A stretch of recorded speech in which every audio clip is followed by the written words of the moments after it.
Tamaden minnu bɔra Senegal jamana kan kana Mali kɔnɔ u sena furancɛla fanga kokɔrɔma doni kama jɔnjɔn dira olu ma furancɛla fanga ɲɛma fɛ min bɛ tali kɛ colonel Assimi Goïta a baara ninnu bɛɛ lajɛlen kɛra ka bɛn ni kunu alamisa ye mars kalo tile 31. O tɛmɛnen kɔfɛ an bɛ waati min na i n'a fɔ ko sisan kurantigɛba min bɛ ka kɛ jamana kɔnɔ a dogolen tɛ jamana kɔnɔ den si la wa kɛlen bɛ ka gɛlɛya caman lase baarakɛbagaw ma min bɛ tali kɛ tailleur la an ka kunnafoni n'aw ye munumunu salo dɔw kɛ a koɲɛw kan. An ka bakurunba laban an bɛ a kuncɛ ni farikolo ɲɛnajɛ kunnafoniyaw ye mun bɛna lase aw ma an ka kunnafoni na Kajatu Bagayogo fɛ. Nun de ye an ka bakurunbaw ye an bɛna minnu walawala aw ye. Foli tanu kɛrɛnkɛrɛnnen an m'u kɛ ka ɲɛsin aw bɛɛ lajɛlen ma aw minnu b'a la k'an lajɛ Mali kɔnɔ ani Mali kɔ kan ani aw minnu b'a la k'an lamɛn radio émergence fiɲɛ sira sanfɛ 91 ni murumuru 5 aw bisimila aw ka kunnafoni bulon kɔnɔna na i n'a fɔ n bɔra k'a fɔ yan na bakurunba la cogoya min na taamaden minnu bɔra Senegal jamana kɔnɔna na ni ka na an fɛ yan nɔ an ka furancɛla fanga ɲɛmaw olu kokɔrɔma doni kama olu taamaden ninnu u mɔgɔ 24 jɔnjɔn dira olu ma an ka furancɛla fanga ɲɛma fɛ colonel Assimi Goïta a baara ninnu bɛɛ lajɛlen kɛra kulubakaw fɛ yen nɔ ka bɛn ni kunu alamisa ye mars kalo tile 31 a kɛnɛ kan maba caman kun bɛ yen nɔ fɔ ka taga se an ka furancɛla fanga ministre ɲɛma ma colonel Choguel Kokala Maïga. M7 TV tɔgɔ la Umar Koita ale tun bɛ yen nɔ. CEDEAO ale ni UEMOA olu ka ɲangili tali kɔfɛ k'a ɲɛsin Mali ma min ye sifilakaw ye a bɛ fɔ min ma les panafricanistes n'olu bɔra Senegal ni k'u kunda Mali kan walasa ka se ka u ka dɛmɛ ta ka ɲɛsin Mali jamanadenw ma. Wagati kɔnɔ wagati min kɔni ye wagati gɛlɛman dɔ ye Mali ka ɲɛnamaya kurukara bɛɛ kɔnɔ. O hukumu de kɔnɔna na min kɔni ye jamana ɲɛmɔgɔ ye n'o ye président de la transition ye colonel Assimi Goïta ale kɔni y'a ŋaniya ta k'a fɔ k'a bɛna bonyaba kɔni ta ka ɲɛsin nin taamakɛla ninnu ma ni jɔnjɔn ye a bɛ fɔ min ma ko citoyen d'honneur de la République du Mali. O hukumu de kɔnɔna na min kɔni ye grand chancelier de l'ordre nationaux ale kɔni ye kuma ta président de la transition tɔgɔ la a ye foli ta k'a ɲɛsin nin taamakɛla ninnu ma. Nin kɛwale in filɛ nin ye ni nin sifilaka taamakɛla ninnu y'a kɛ ka bɔ Senegali ka na Mali la min na kilomɛtiri 1300 ani kɔ olu kɔni o taamana u fɛ a y'a yira k'a fɔ tile sɛgɛn ani sikasiga olu ma kɛ sababu ye ni ka nin denmisɛnnin ninnu jɔ wa a ka kumaw kɔnɔ a y'a yira k'a fɔ min kɔni ye Mali ka siniɲɛsigi ye nin denmisɛnnin ninnu o hami kama u y'o ta k'o mun u tɔgɔ la ani farafinna ka kɛlɛya ani ɲɔgɔn lamɛn ani kuma ɲɔgɔnya wa a y'a yira k'a fɔ nin sifi kofɔlen ninnu ma sɔn k'u sigi ka kɛwalew lajɛ minnu kɔni bɛ ka kɛ Mali la nin wagati in na min bɛ ka kɛ u balimaw la u balimakɛw u balimamusow min y'u sigiɲɔgɔnw ye minnu bɛ Mali la minnu kɛra sababu ye ka dusu don ni denmisɛnnin ninnu kɔnɔ ni ka wuli ka taama ni ka na Mali la walasa ka u ka fanga fara malidenw fanga kan. Min kɔni ye ministre des affaires étrangères et de coopération internationale fana ye n'ale ye Abdoulaye Diop ye ale fana ye kuma ta a yɛrɛ tɔgɔ la ani ministre min bɛ yen n'ale kɔni jɔlen don Mali ani farafinna gun ka o koɲɛw ma ka foli ta k'a ɲɛsin ni denmisɛnnin kofɔlen ninnu ma u ka nin taama in na ka na Mali la. Min kɔni ye nin taamakɛla ninnu ye olu kɔni ka kuma lasela n'o ye Alfuseni Badji ye ale kɔni y'a yira k'a fɔ olu ka nin taama in kɔni ka nin ta k'a ɲɛsin Mali ma o kɔni bɛ don hukumu kɔnɔ min kɔni depuis lawale la i b'a ye k'a fɔ Mali ale ni Senegali olu kɔni tun ye jamana kelen ye wa o hukumu kelen kɔnɔna na a y'a yira a ka kumaw kɔnɔ ko min kɔni ye Mali ale ni jamana tɔw bɛɛ u ye kelen ye ko u ka jama na n'i y'a ta k'a lajɛ ko Maliyɛnw b'a la Kongolɛnw b'a la Senegalɛnw b'a la ani Guinéenw ko wa fana waleya dɔw de bɛ diɲɛ kɔnɔ n'o waleyaw bɛ to jamana dɔw bɛ i sɔnni sigi jamana dɔ kan walasa k'a se ka kɛ i ka jɔn ye ko wa fana ko o benganikɛ walew de taara k'o ɲɛsin Mali ma ni farafinna jamana si ma se k'a kanbɔ ni ka Mali dɛmɛ ko farafinnadenw kan ka fara ɲɔgɔn kan walasa nin kɛwale minnu filɛ nin olu bɛ se ka dabila an bɛ se ka k'an yɛrɛ ye cogo min na. An b'aw ladɔnniya k'a fɔ nin denmisɛnnin kofɔlen ninnu kɔni ye tile 40 de kɛ u sen na ka tagama ka bɔ Dakar ka na Mali la minnu kɔnɔna na kilomɛtiri 1000 ale ni kɔ o de taamana u fɛ walasa ka se ka a yira malidenw na ko anw ye kelen ye wa k'u ka dɛmɛ o talen don ka ɲɛsi Mali jamanaden bɛɛ lajɛlen ma. kunnafoni lase sira min bɛ bɔlɔlɔ sanfɛla na n'a bɛ wele ko media presse Mali olu ye lajɛrɛ kɛ ni an ka kunnafoni naw ye min senfɛ u y'u sɔnɛ sigi fɛn min kan kosɛbɛ o ye musolakaw ka wuli ka jɔ a babu kun ye min ye o ye musow waati sera a baara ninnu bɛɛ lajɛlen kɛra sababukaw fɛ yen nɔ kɛrɛnkɛrɛnnenya la Centre Togola la MCTV tɔgɔ la Julien Jakite Fatumata Diallo olu tun bɛ yen nɔ u ye jamu sɔrɔ an ka olu lajɛ. lajɛrɛ min sigilen filɛ nin ye an ka sigida duurunan kɔnɔna na kɛrɛnkɛrɛnnenya la Sabalibugu a kɔni kɛnɛ kan musolakaw olu kɔni u senfa ka se kɛnɛ in kan kosɛbɛ. Nin kuli in ka laɲini o ye musolakaw bɛ se ka wuli k'u jɔ cogoya min na ka fɛɛrɛw sigi sen kan politiki ko ta fanfɛ. Lajɛrɛ in tɛ dɔwɛrɛ kan a bɛ musow ka hakɛ kofɔli de kan kabi kumajan musow kɛla bolokɔfɛfɛn ye musow kɛla kɛrɛfɛden ye donc an bɛ fɛ ka yira musow la k'a fɔ an bɛ waati min na ko bi siranya ko tɛ ayiwa kɛrɛfɛden ko tɛ u ka da u yɛrɛ la u ka sɔn u yɛrɛ ye u bɛ laɲini min na kabi kumajan maa wɛrɛw fɛ o laɲini ayiwa se bɛ olu yɛrɛ ye ka ban ayiwa n'u y'u o se labaara a labaara cogo la i n'a fɔ k'u kanbɔ fanga nɔfɛ jɔyɔrɔko nɔfɛ ayiwa o t'a yira k'a fɔ ko musow ni cɛw ye kelen nka musow ni cɛ dama ka kan hakɛ la u k'u ka hakɛ n'u bɛ k'a ɲini kabi kumajan hakɛ in b'u yɛrɛ bolo ka ban donc a ma se u ka taa maa wɛrɛ nɔfɛ u k'u ka hakɛ ɲini k'u ka hakɛ don ba la an ka laɲiniw ye don dɔ muso ka kɛ ayiwa musow ka caya mɛriw kɔnɔna na musow ka caya wasabulonw kɔnɔna na musow ka caya minisiriso jɔyɔrɔw la muso a ka jan muso ka kɛ don dɔ jamana ɲɛmaa ye o bɛ dabɔ musow yɛrɛ ka da u yɛrɛ la n'u dara u yɛrɛ la o bɛ se ka kɛ n'i ye kalata koɲɛw ta k'a lajɛ i b'a ye k'a fɔ kalatala yɛrɛ 100 o 100 ayiwa 51 o ye musow ye donc a ma se musow ka taa u bala maa wɛrɛ la k'u bɛ jɔyɔrɔ ɲini donc n'u yɛrɛ sɔnna u yɛrɛ ye u tɛgɛ di ɲɔgɔn ma o bɛ fanga ni a hakili b'a la k'a fɔ n'an ye Sabalibugu ta in kɛ an bɛna yɔrɔ wɛrɛw ta kɛ ka tugu ɲɔgɔn na a ka jan an bɛ taa jamana yɔrɔw la o bɛ bɔ anw se de la ni an se k'o kɛla min ye ni o bɛ an permettre ka se yɔrɔ dɔw la an bɛ se yɔrɔ caman ka taa kunnafoli di musow ma parce que n'i y'a ye musow bɛ kɔfɛ caman na kunnafoli de tɛ ka d'u ma ni kunnafoli dir'u ma n'u y'a dɔn u ka hakɛ ye min ye n'u y'a dɔn u yɛrɛ ka kɛta ye min ye a ka ca Ala fɛ u ka laɲiniw u b'a sɔrɔ n kɔni b'a fɔ musow ye u kana siran nin wulikajɔ in t'a yira k'a fɔ ko u bɛ k'u sanga cɛw ma nin wulikajɔ in b'a yira k'a fɔ u bɛ k'u ka hakɛ dɔ ɲini donc u ka hakɛ ɲini kɛnɛ de don donc ka wuli u yɛrɛ ye u k'u ka hakɛ ɲini u yɛrɛ ye parce que ɲɛ bɛ ɲɛ min na cɛw fɛ cɛw tɛna d'u ma donc tant que n'u yɛrɛ ma wuli u yɛrɛ ye. Mantɛnɛ Ɲanbele n'ale tun bɛ nin kɛnɛ in kan ale bɛ weleweleda kɛ ka ɲɛsin musolaka bɛɛ lajɛlen ma. A bɛɛ bɛ musow yɛrɛ de bolo an ka société kɔnɔna la an ka tagabolow la an ka laadaw ni fɛnw na muso ye fɛn bonyalen ye fɛn bonyata don diinɛ bɛ muso bonya ayiwa sariya bolo fana fan fɛ fɛn caman bɛ yen nɔ ko musow n'a ka kan sisan ne bolo a tɔ bɛ musow yɛrɛ de bolo sisan fo musow ka wuli u ka daw yɛrɛ la k'u bolo mɔnɔbɔ député bulon kɔnɔ o n'a ɲɔgɔnna ninnu fɛn caman sisan kɔni musow halisa u k'u timinanja ko karisa ye nin sɔrɔ karisa ye nin sɔrɔ a bɛɛ bɛ dépend i yɛrɛ de la timinandiya in baara de b'o kɔnɔ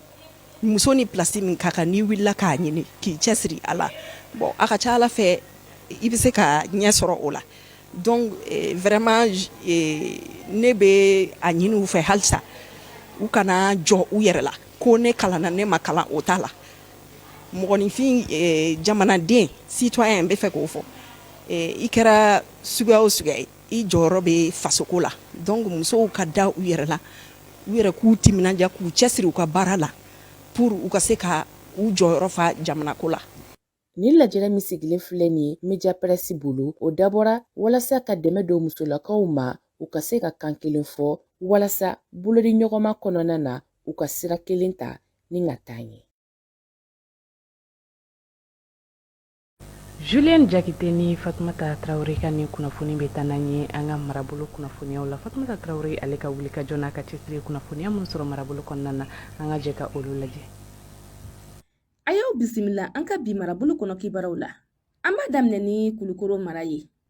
munumunu dɔ kɛra ni ka maaw lasɔn ani ka maaw kunnafoniya sida ale joli sɛgɛsɛgɛ ma min kɛra maaw fɛ minnu ka jigalen don lejura la Kulukoro ale mara la n'a kɛra ka sanga ni marsi kalo tile 29 san 2022 ni munumunu ye kun ne kun ye yaasa kulukorokaw olu kɔni na se ka wuli cogo min ka fara ɲɔgɔn kan ni ka taa u ka sidaw joli sɛgɛsɛgɛw kɛ maa 50 bɔɲɔnko olu le kɔni sen yira ni munumunu na ni a labɛnna kulukoro lɛjuratɔw ka jɛkulu fɛ n'an bɔra kulukoro an bɛ taa sigasokaw fɛ kɛrɛnkɛrɛnnenya yoro so sɛrikili la sifinaka 20 bɔɲɔnko olu le kɔni sen bɛ pɔmpe dilan kalan na min daminɛna kabi marsi kalo tile 30 san 2022 a kun de ye ni kalansow pɔmpew tiɲɛna u na se ka dɛmɛ don olu dilannu na cogo min na ni kalanbulon min ni a bɛ tali kɛ tile 3 o bɔɲɔnko a labɛnna hydroloki cakɛda de fɛ ani yoroso kalanko o ɲɛmayaso n'a musaka bɔra baɲumankɛ tɔn kun min bɛ wele ko Save Children ka kunnafoniw kuncɛ an bɛ taa Gawo mara la sifinakaw ka jɛkulu min bɛ bɛn ale matarafali hukumu kama olu ye taamaba dɔ kɛ marsi kalo tile 29 san 2022 min hukumu na taamakɛla caman kɔni kun bɛ k'a yira k'a fɔ ko fɛn min ye rezo ye o tigɛlen don Gawo fan dɔw fɛ fɔɔ ka taa se jiko gɛlɛyaw ma u ye wele bila jamana ɲumanw ma yaasa u ka wuli cogo min ni ka olu ka laɲini ninnu sabati o bɛ dan sigi an ka bi marabolo kɔnɔ kibaaraw la marabolo kunnafoniw tɛmɛnen kɔfɛ an bɛ segin ka na an yɛrɛ fɛ yan nɔ i n'a fɔ n bɔra ka fɔ yan na bakurunba la cogoya min na an bɛ wagati min na i n'a fɔ ko sisan kurantigɛba min bɛ ka kɛ jamana kɔnɔ a dogolen tɛ mɔgɔ si la wa kɛlen bɛ sababu ye ka gɛlɛya lase baara caman kɛbagaw ma min bɛ tali kɛ tayɛriw fɛn na min hukumu kɔnɔna na an ka kunnafoni na Sɛki Kulibali ale ye munumunu salo dɔw kɛ a ye kunnafoniya minnu sɔrɔ an ka jɛ ka olu lajɛ. An bɛ waati min na i ko sisan kuran kɔni nafa ka bon kosɛbɛ an ka du kɔnɔnaw na fo ka taa se an ka baarakɛyɔrɔw la sabula nka a yirala k'a fɔ ni waati kofɔlen ninnu na kurantigɛ kɔni barika bonyana kosɛbɛ wa a kɔni bɛ ka degun lase maa caman kɔni ma o de hukumu kɔnɔna na an ka tayɛriw olu kɔni bɛ k'u ka nisɔngoya yira ka kɛ ni kurantigɛ banbali kɔni ye. A bɛ degun belebele yɛrɛ de lase an ma parce que an ye débrouillé n'a fɔra an ye tayɛri an bɛ bolola baarakɛla ye bon ne courant tora ka tigɛ an ka baarakɛ machine bɛɛ courant ma de ne courant tora ka tigɛ dɔrɔn a b'an bila retard yɛrɛ yɛrɛ de la en même temps ni client bɛ fɔ ɲɔgɔn kɔ an tɛ se ka baara kɛ bon wagati fana bɛ ta k'an to fana an tɛ se ka baara kɛ ka bɛn kurun ka bɛn wagati ma quoi a degun yɛrɛ a tɛ se ka fɔ ka ban quoi ne ɲɛmɔgɔ kɔni bɛ fɛɛrɛ ɲini courant tigɛ ko in na u ka fɛɛrɛ ɲini a la parce que an bolola baarakɛla an sɛgɛnnen don parce que ne san yɛlɛmara ta u bɛna texte kanan na u bɛna impôt kanan na bon n'an m'a sɔrɔ fana u bɛ kɛ k'an ka yɔrɔ datugu k'a sɔrɔ vraiment dépenses ka ca baara ɲɛnama tɛ ka sɔrɔ en même temps mun bɛ ka sɔrɔ courant tigɛ fana bɛ ka empêcher k'an balo kɛli fana la quoi ya courant tigɛ bɛ degunba de lase an ma an ka baara kɔnɔna la parce que n'an nana sɔgɔma an tɛ se ka baara kɛ courant mana tigɛ 11h 17h 16h courant bɛ na bon an n'an ka clients yɛrɛ fan bɛ bila ɲɔgɔn na quoi fo rendez-vous bɛ caya baara tɛ se ka kɛ bon welewelekan min bɛ ne bolo sisan nɔ ne kɔni b'a f'u ɲɛna u ka kurantigɛ in nɛmɛ parce que surtout sunkalo min yɛrɛ daminɛtɔ filɛ nin y'a la baara tɛna se ka kɛ an bɛ taa so ten tɔ baara foyi tɛna se ka kɛ u ka kurantigɛ in u ka camanba de bɔ a la. A bɛ degun caman de lase an yɛrɛ ma parce que i bɛ taa sɔrɔ an ni tayɛriw bɛnna rendez-vous dɔ la k'a fɔ ko i n'a fɔ bi par exemple ne yɛrɛ filɛ nin ye bi de tun ye ne ka rendez-vous ye n ka fini minɛ bon ne nana sɔrɔ courant yɛrɛ tigɛra bon courant mun tigɛra a mɛnna parce que ne yɛrɛ tun bɛ ka bɔ yɔrɔ dɔ la ne y'a sɔrɔ courant tigɛlen don yen bon n nana yɔrɔ la n nana sɔrɔ courant fana tigɛra yan yɔrɔ la bon vraiment o cogoya la i tɛ se k'a fɔ k'i bɛ tayɛriw jalaki o la parce que courant tigɛ fana bɛ ka degun lase u ma o fana bɛ k'u fana ka rendez-vous fausser voilà donc a ma nɔgɔn cɛ yɛrɛ la ne yɛrɛ filɛ nin ne sigilen don k'an ta de kɔnɔ bon nana sɔrɔ courant tigɛra bon obligé len don tuguni k'an sigi k'a kɔnɔ parce que ne bɔra yɔrɔ jan ka na yɔrɔ la bon a kɔni an b'a dɔn gouvernement bɛ ka baara kɛ bon courant baarakɛlaw fana u bɛ k'u seko kɛ mais halisa an m'u deli bon u ka se ka dɔ fara cɛsiri kan. Tiɲɛ yɛrɛ la a bɛ degun lase an ma trop même parce que ni n ko a bɛ degun lase an ma bon i n'a fɔ courant bɛ tigɛ n'i ye rendez-vous min di i ka client min ma k'a fɔ k'a ka na a ka fini minɛ nin wagati in na ou bien nin dɔ in na bon n'a ma se ka na n'a nana o dɔ in fana na bon n'a nana ka sɔrɔ a ka fini ma kala bon a b'a fɔ ko i ye fɔ rendez-vous d'a ma i ye fɔ rendez-vous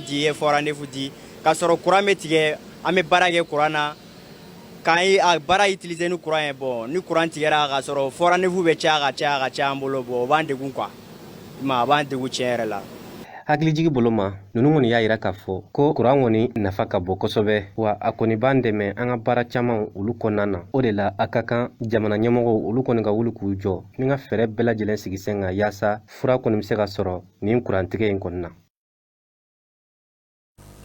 mɔgɔ minnu ka baara bɛnnen bɛ jisuma feere ma u ka baara tɔnɔ bɔ kuma ye sisan ye sabula an bɛ wagati min na sisan funteni bɔlenba don bɛɛ lajɛlen mako bɛ fɛn sumalen na kɛrɛnkɛrɛnnenya la ji wa ɲinini bɛ mɔgɔw fɛ fɛnɛ u ka to ka ji caman min sabula tile ka farin mɔgɔw bɛ wɔsi min hukumu kɔnɔna na an ka kunnafoni na pɛnda siribe ale ni umu kone olu ye munumunu salo dɔw kɛ ni k'an ka jisuma feerela dɔw ɲininka u ye ja minnu sɔrɔ an ka olu lajɛ. Jisma feere ho kɔni kɛnbɛ baara ye bi an ka faaba kɔnɔnaw la ni an balakaw kɔni kɛnbɛ ni ka a matarafa an bɛ waati kofɔlen min na ni finteni kɔni barika ka bon kosɛbɛ jisuma mana ni ale bɛ feere duuru an ka faaba kɔnɔnaw la ka kɛ ni waati ale ye gɛlɛyaw ye ni feereba dɔw kɔni bɛ a yirana k'a fɔ u kɔni bɛ tɔnɔw sɔrɔ a la. Ji sugu a bɛ dépend ko tile kɛcogo de la ni tile bonyana ni funteni bonyana kuma dɔ ji bɛ san mais kuma dɔ tile bɛ bɔ ka funteni bonya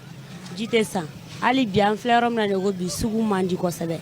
mais hali kunu sanni kɛra kuma dɔ la sanni bɛ kɛ kuma dɔ la sanni tɛ kɛ wa fɛnɛ an yɛrɛ fɛnɛ bɛ caya ɲɔgɔn kan n'anw cayara ɲɔgɔn kan ka ban kɔni a bɛ kɛ bɛɛ kɔni b'i garizigɛ sɔrɔ mais a bɛ kɛ mɔgɔ hakili la ko sanni sugu min bɛ kɛ o fɛnɛ tɛ kɛ a bɛ dépend tile bɔli fɛnɛ na ni tile bɔra kuma dɔ an bɛ se ka 800 feere kuma dɔ an bɛ 600 feere kuma dɔ la yɛrɛ an bɛ 1000 feere ne bolo nafa b'a la funteni na mais ni funteni tɛmɛna nafa t'a la parce que gain ka perdu don a bɛ ka courant jeni i tɛ wari funteni na i bɛ wari sɔrɔ ji la bari n'i y'a ta 50 i bɛ 100 de sɔrɔ a tɔnɔ na kana ji min a ban ne kana ni paye kelen a banna ne t'a dɔn ta tuguni nafa b'a la dɔn ni funteni sera nafa bɛ k'a la de kɔni an bɛ se ka paye dɔw bɛ paye 4 feere dɔw bɛ paye 5 feere tɔnɔ b'a la. Olu ka kɔrɔfɔ tɛmɛnen kɔ a feereba wɛrɛ dɔw kɔni ye a yirana k'a fɔ ka kɛ ni finteni yɛrɛ barika bonyani ye o ni a ta o ta sugu yɛrɛ kɔni ka suma kosɛbɛ. Sugu sanni tɛ yen sanni yɛrɛ tɛ yen sannikɛlaw tɛ ka na wari tɛ ka sɔrɔ wari tɛ jamana kɔnɔ. Sugu man di kosɛbɛ yɛrɛ kuma dɔw la sanni bɛ kɛ kuma dɔw la sanni tɛ kɛ la sugu jalen a bɛ 800 feere kuma dɔw la 900 o ye sugu jalen n'o tɛ ni sugu ma ja a bɛ se ka 600 sɔrɔ la sugu jalen a bɛ 800 feere kuma dɔw la 900 o ye sugu jalen n'o tɛ ni sugu ma ja a bɛ se ka 600 sɔrɔ. Ni ma kofalen ninnu nisɔngoya yira kosɛbɛ kɛ ni kurantigɛ minnu kɔni bɛ an ka faaba kɔnɔ o kɔni ye waleya ye min kɔni kɛn bɛ sababu ye bi ka degunba lase u ma. Umu kone ni pendaka ni kunnafoni bɛ taa n'an ye an ka jamana kɔkan kunnafoniyaw la Fadi Talfi Mayiga ale ye kunnafoniya minnu sɔrɔ jamana kɔkannaw na an ka jɛ ka olu lajɛ. Ayo bisimila jamana kɔkanna kunnafoniyaw la an b'a daminɛ Niger ale jamana la. Ni y'a siɲɛ 3 de ye Faransi fintigilakaw ka ɲɛmɔgɔ min bɛ yen n'ale ye Général Thierry Burkadi ale bɛ taga Niger wa a ka nin tagali bɛnna wagati ma wagati min ni Niger wasablo olu bɛ ka vote kɛ ka ɲɛsi gafe ma min kɔnɔna na jɛɲɔgɔnya baarabolo bɛna sigi sen kan wa a ka nin sirayala in na a taara i ɲɛ da Niger fintigilakaw ka dagayɔrɔ kan min bɛ an ka jamana ani Niger dancɛ la. N'an bɔra yen nɔ an bɛ taa Burkina Faso olu ka jamana kuntigi kɔrɔ min ka fanga dafirira Roch Marc Christian Kabore ni ale tun bɛ fintigilakaw bolo a kɔni yirala k'a fɔ ko a bɛna taa a yɛrɛ fɛ yen nka a kɔni bɛ lakɔlɔsi ale yɛrɛ ka parti politiki ale ni farafina tilebiyanfanw ka jɛkuluba min bɛ n'a bɛ fɔ a ma ko CEDEAO o n'a ɲɔgɔnna caman olu kun y'a laɲini k'a fɔ ko a ka bila an bɛ don min na i ko bi jamanakuntigi kɔrɔ in kɔni ale bɛna bila yɔrɔ la yɔrɔ min ka di a yɛrɛ ye nka u kɔni bɛn'u hakili to a la a yɛrɛ ka lakana kama ka sanga ni jamana yɛrɛ bɛ wagati gɛlɛn min kɔnɔna na sisan. N'an bɔra yen nɔ an bɛ taa Cameroun olu ka kunnafoni jɛrɛ dɔ sen kan u ka minisiri min ka baara bɛnnen don ji ani kuranko ɲɛnabɔli kama ale y'a yira k'a fɔ ko waleyaw bɛna sigi sen kan yaasa u bɛ gɛlɛya fɛn fɛn sɔrɔ kuranko la n'o o yɛrɛ bɛ a ka ca ni san 10 ye ka se ka fɛɛrɛ jɔnjɔn sɔrɔ o la sabula ko nin waleya in b'a la ka kɔlɔlɔba de lase Cameroun jamana kɔnɔdenw ma. An b'a kun cɛ ni Chad ale kunnafoniyaw ye ka kɛ ni sigikafɔba min kan ka kɛ u ka jamana kɔnɔna na o baara ɲɛbilaw ye min kɔni be tali kɛ u ka finitigilakaw ka jɛkulu dɔ kɔni be yen ale ye laseli kɛ alamisa don marisi kalo tile 31 san 2022 min kɔnɔna na a b'a yira k'a fɔ ko olu kɔni da tɛna don ni sigi ka fɔ in na Chad finitigilaka minnu be fanga la olu ka ciden ale ne politiko bunankun kan fo ka taa se finitigilakaw fana ka kulu o 52 olu de faralen no ɲɔgɔn kan a ka ca ni dɔgɔkun 2 ye Qatar yaasa ka se ka ni sigi ka fɔ ba in ka baara ɲɛbilaw kɛ min kan ka daminɛ mai kalo natɔ in na Jamena ni ale Chad faba ye.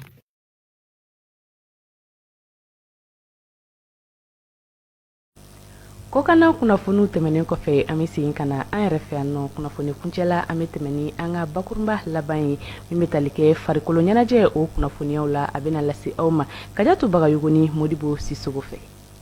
An ka wani ka kɛnɛ n'o championnat national ligue orange sa a tako 17 dolantaw kuncɛlen n'o kun bɛ tali kɛ phase ale dolantanw banni kan sa an tagama kɛ ka se degeden karamɔgɔw ma n'olu yɛrɛ kɛra sababu ye ka nin phase ale in dolantanw gɛlɛya kosɛbɛ dɔw y'a yira k'a fɔ ko nin phase ale in kɔnɔna na olu ka bilan kɔni ka fisa. Il faut reconnaître que le bilan n'est pas mauvais. Certes, on a terminé deuxième, sinon ambition vraiment pour Mana Gatemoka. Mais il faut reconnaître que phase aller on n'a pas été très constant. C'est vrai que on a un match de gagner, on va essayer de travailler encore.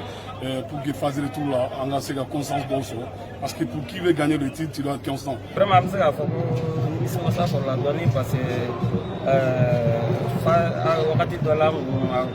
situation ngati la ama potu ni ata kana jaya victoire flag ani ni match ni ya saramba ko saba amsa ka fanga bilan maintenant retour la fin c'est pas mal. Pour le parcours pas aller là c'est positif parce que on me sent maintenant 6 ans on a barra de 6 ans on a gagné tout là c'est championnat à Manu c'est quand il faut venir après match nul après il a une division on est bien bon ici et il y a Jadine premier aller le 31 points donc il y a au différence de la 11 points d'écart et il y a un match ça va en éclat au match ça va en éclat il y a Jadine il faut une championnat c'est vrai bilan de an sur en zone mais l'essentiel à mon niveau on ne doit le faire la dɔ fana y'a yira k'a fɔ k'a gɛlɛyara kosɛbɛ wa u ma nimisi wasa sɔrɔ u ka bilan na. Bon examen na n'a fɔra ko 10 sur 10 de cas n'a fɔra k'e taara 4 sur 10 sɔrɔ tu n'as pas la moyenne on devrait avoir 51 points mais si on a 21 points 30 qui nous manquent 6 défaites 6 nuls et 5 victoires donc c'est un bilan hyper négatif. Ça apporte le jugement pas porté au camp parce que même en dame voilà, mais je crois que on continue à faire pour qu'on puisse mettre en sécurité. On a encore je crois qu'on a télé pour que vraiment on puisse mettre en sécurité. Phase aller bana à mon point ça va soro ça là mais voilà que ça va soro bilan comptable magne bilan développement Akagne voilà. Phase aller première partie de un match tani match ni ka match ni on va essayer de faire des choses. Côté de l'Ukraine, la guerre de France est maniée parce que nous avons dit mais bidon à drama pendant mais c'est pour le travail c'est ça. On a très état pendant vraiment abattu mon côté c'est pas mal nin kɔrɔfɔ tɛmɛnen an bɛ se k'a fɔ ko nin degeden karamɔgɔ ninnu bɛɛ bɛnna fɛn kelen min kan o y'a ye k'a fɔ ko ɲinɛ wano ka kɛnɛ ale kɔni kɛlen don fɛn ye an kun famana ka mun ɲɔgɔnna ye an ka wano ka kɛnɛ kan ka d'a kan jɔyɔrɔko ta fanfɛla la fo ka taga se kuruko ta fanfɛla la a baaraw gɛlɛyalen don kosɛbɛ maa min kɔni mana kɛ wano ka kɛnɛ jonjon tabaga ye n'o ye champion an bɛ se k'a fɔ k'a kɔni na baaraba kɛ ka d'a kan ɲinɛ niveau kɔni a ka bon kosɛbɛ. aw ɲɛ garisɛgɛ kɛra min ye kunnafoni kunda olu de kun ye nin ye an b'o fo aw ka lajɛliko ɲuman na su hɛra ala k'o di ne ni aw bɛɛ lajɛlen ma.